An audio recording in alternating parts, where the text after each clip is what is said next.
It's another edition of Time About the Movies, and today we're taking a look at the films of November 17th, 1995. A lot of big movies this weekend. We are getting close to the holiday season, so let's jump into it right now and start off with the biggest new release of the weekend for obvious reasons. It's the first movie with James Bond played by Pierce Brosnan, and that movie is, of course, GoldenEye.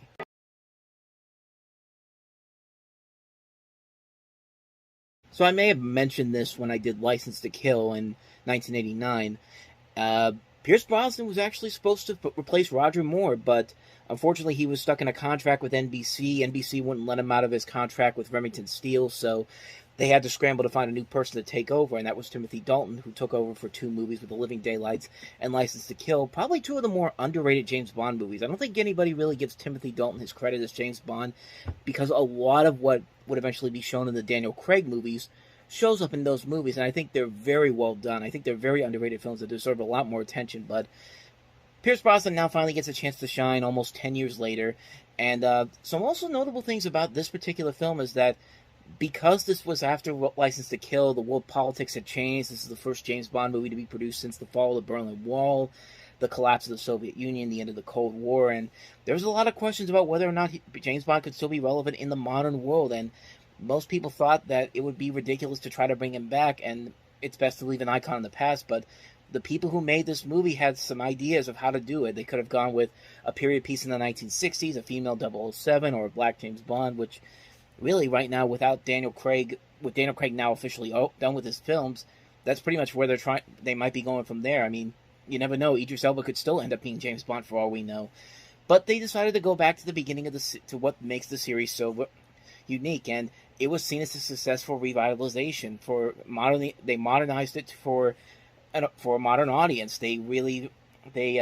One of the innovations they did was casting a female M. The M in this is, of course, played by Judi Dench, and the new M in this quickly establishes herself as remarking that Bond is a sexist, misogynistic dinosaur and a relic of the Cold War, and it's an early indication of Bond being far less tempestuous as Timothy Dalton was in the original James Bond movies, and because of what they did, this ends up becoming one of the best Bond movies. I mean, not only does it acknowledge the sillier and cliched things about the Bond films in the past, but it also does try to do something unique and different to make the franchise work in modern times. It helps that you have a guy like Martin Campbell, who has proven that he can not only resurrect James Bond once, but twice in two different generations, because he would do the same thing with the next James Bond, Daniel Craig. And we'll get to that one eventually when we get to 2006, but I mean, GoldenEye pretty much showed you that Pierce Brosnan was always the perfect choice to play James Bond. He just nails it so perfectly. He's got the feel of the character down.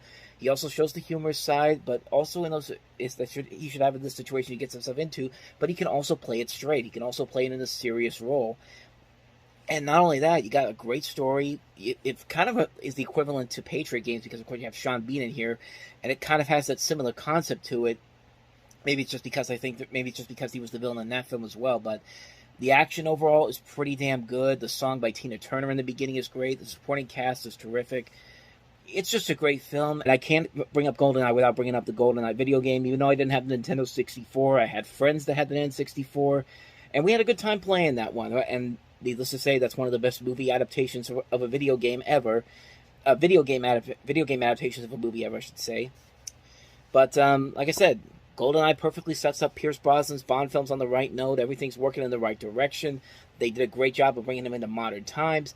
It's a near-perfect James Bond movie. It's easily one of the best films in the series and one to not be missed out on. I mean, if you haven't seen it by now, you're doing yourself a huge disservice. It's basically down to that, so that's GoldenEye. Let's move on to the next movie that we have here, and that is Michael Douglas and Annette Bening starring in The American President.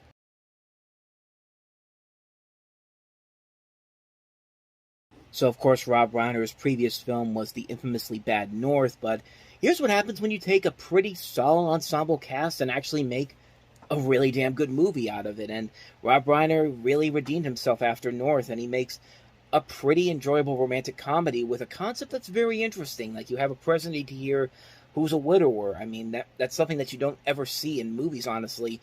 And he basically pursues a relationship with this lobbyist played by Annette Bening, and they end up having a chemistry together, and it's all in the matter of this bill that's taking place during a re-election year.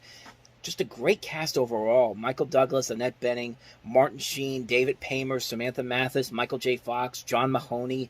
Wendy Malick, Shauna Waldron from Little Giants, Richard Dreyfuss, Joshua Malina, who would later be on The West Wing, and you could definitely see the influences that Aaron Sorkin took with him when he took this over to The West Wing. I mean, this is pretty much the prequel to The West Wing, right down to having the president in The West Wing, Martin Sheen, in here, and it's just an amazing movie. Like, Michael Douglas and Annette Bening have this amazing chemistry that just works, and it's a fun concept. It's a great story that you can get invested into, and it's a very intriguing story. It's a nicely made film, and it definitely puts Rob Reiner back on track after the North really damaged his career a lot when you really think about it.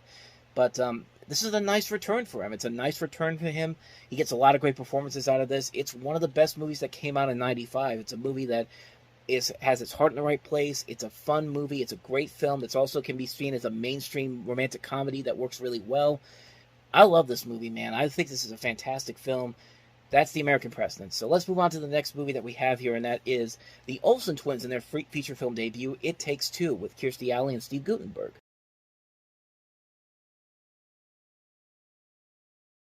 It's just Warner Brothers' equivalent to The Parent Trap. I mean, it really is just The Parent Trap, except replace Haley Mills with the Olsen twins.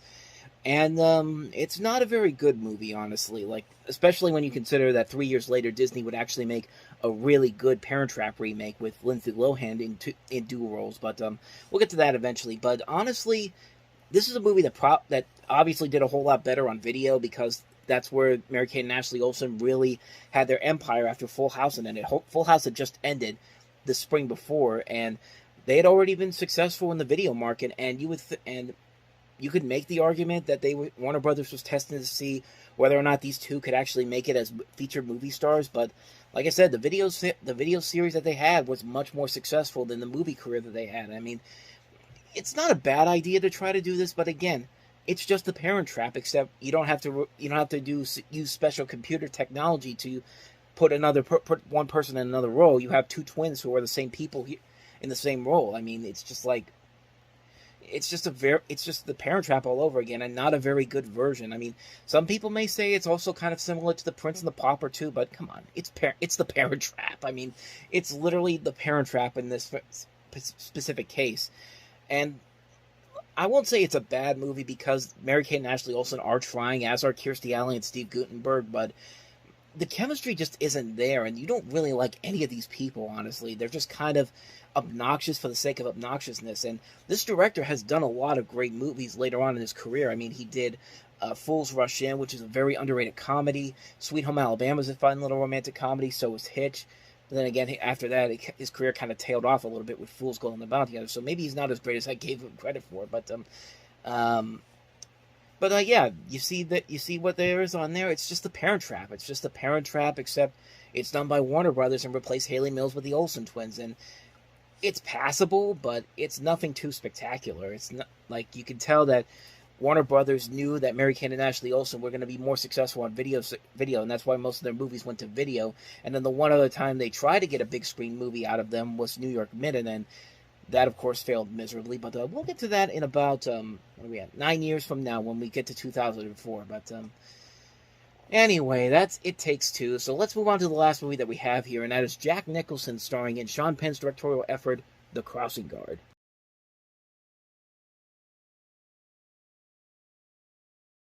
Very underrated Jack Nicholson movie. This is probably one of his best underrated films, because he's not playing the typical Jack Nicholson character that we all know and love, that sly, sophisticated, cool guy. No, he plays a guy that is out for. He's kind of like an equivalent to Charles Bronson in Death Wish. He's out for revenge against this one person who killed his daughter, and it's a really good performance that's so different from what we're used to seeing from Jack Nicholson. I think it works really well here. You also have a great cast that includes Jack Nicholson's ex-wife and former co-stars in Prizzi's Honor, Angelica Houston. You also have David Morse, who's been a great actor, great character actor. Robert Wright Penn. You have Piper Laurie in here. Kalita Smith from Bernie Mac. Kari Wooler. Just some notable names in here. And this is a great movie. It's only the second movie Sean Penn's ever directed. And he's made a lot of great movies as a filmmaker. This is one of his strongest films.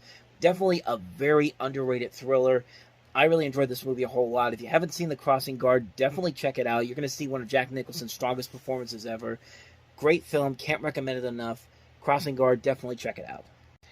And so on that note, we wrap up another edition of Time About the Movies. We'll head into Thanksgiving weekend on the next episode with the first ever computer animated feature film, Disney and Pixar's Toy Story. We also have the reunion of Woody Harrelson and Wesley Snipes after White Man Can't Jump, Money Train, Martin Scorsese's Casino with Robert De Niro, Joe Pesci and Sharon Stone, Johnny Depp and Christopher Walken in the thriller Nick of Time. We also have Frankie Starlight and 2 Bits. So 6 movies to look at next time around, and we'll delve into those on the next episode. But until then, thank you very much for watching, and as always, if you want to see more videos like this, please hit the playlist on the next page, check out the previous episode, and I will see you guys tomorrow for another episode. So thank you for watching, I'll see you guys next time, and until then, as always, take care.